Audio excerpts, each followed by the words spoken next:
Good morning everyone. I am Srishti Chand from class 3rd Dafil.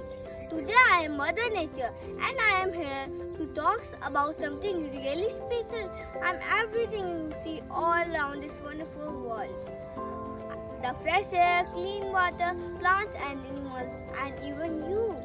I provide you everything you need to live. But sometimes you forget my importance. Using plastic, wasting water and cut down too many trees. It hurts me. If I get hurt, it will also hurt you. So please be kind to your planet and make it better place for everyone to live.